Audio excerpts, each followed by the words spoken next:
Welcome to The Big Picture with Katrina Fulcher-Ruud and Ani Castilla-Earls, where they discuss how research in speech-language pathology can be implemented in daily clinical practice.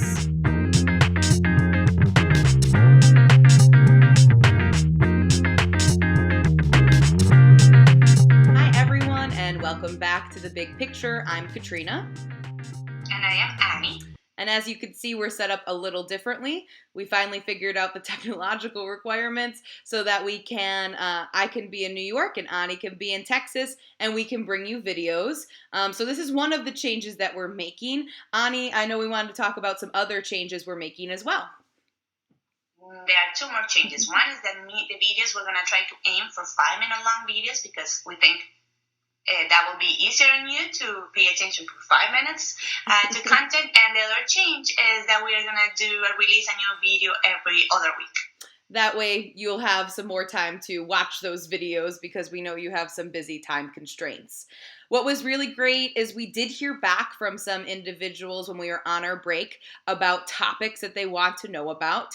And one of those topics that came up was to talk about strategies for AAC assessment.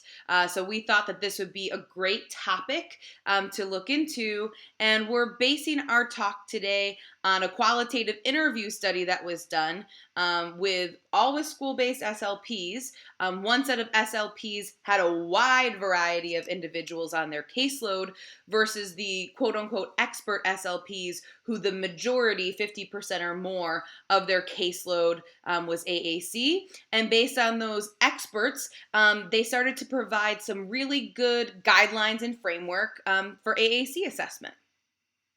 Correct. So the idea is that they compare the assessment practices between these two groups, and they hope that the experts can provide advice of how really to complete assessment for AAC users. The article actually goes in details in 8 specific points, but we have read the article and we have chosen the points that we think will be more useful to you for your daily practice. And so that first point is to make sure you're collecting a very rich case history information. And Ani, when I'm talking about that, one of the main things to make sure that you're actually collecting case history information on are the communication contexts that an individual is doing really well in, where they feel like they're successful and they're independent and they might not need AAC, and versus those communication contexts that an individual is having difficulty with and really isn't communicating. Correct. And then the second point about assessment is to make sure that you really capture true communication situations, right, Kat? Yes, that's the perfect point. So one really big hallmark difference from AAC assessment versus your other assessment is we don't have standardized testing to guide us. So when we're actually doing our testing, we're testing AAC strategies, devices, symbols, a way somebody can communicate. We're testing them in authentic communication situations. So let's use the symbol set and can they make a choice? Can they make requests? Can they go to the cafeteria and order something, right? If that is the communication need that you need to work on, correct? Right. So we're now bringing in all of these AAC tools, and our testing is testing real, authentic communication. So those are 2 points.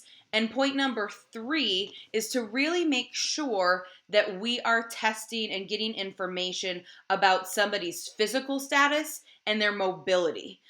So these individuals have complex language needs, but they're also going to have complex physical needs. So they're not going to be able to type on that iPad or swipe on that iPad or turn on a device like you or I.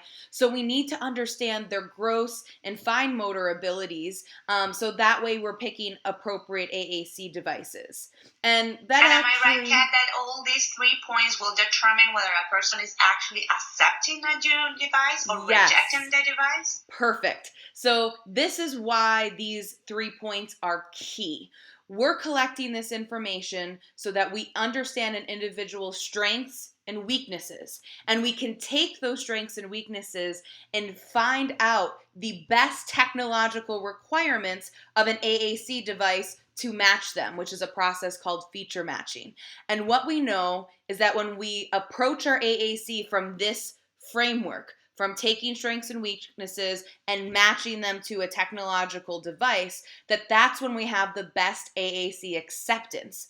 When we don't use that framework and we're not specifically looking at technological requirements, that's when individuals actually reject their device and they don't use it. So we need to make sure that we're collecting information that will help us understand what does that client really need and what are technological features that will actually help them.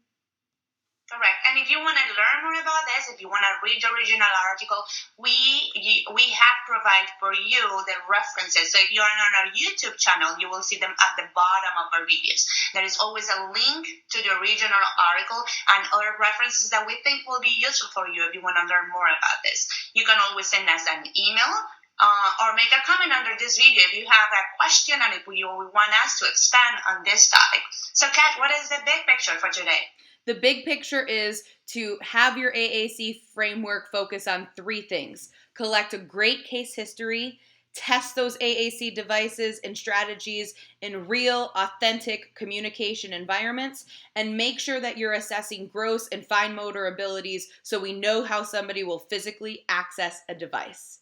And let us know if you try these out. This week. Give it a try this week, next month, next time you have a client that you need to assess for an AAC device, and let us know how it goes. And thank you so much, and keep on thinking about the big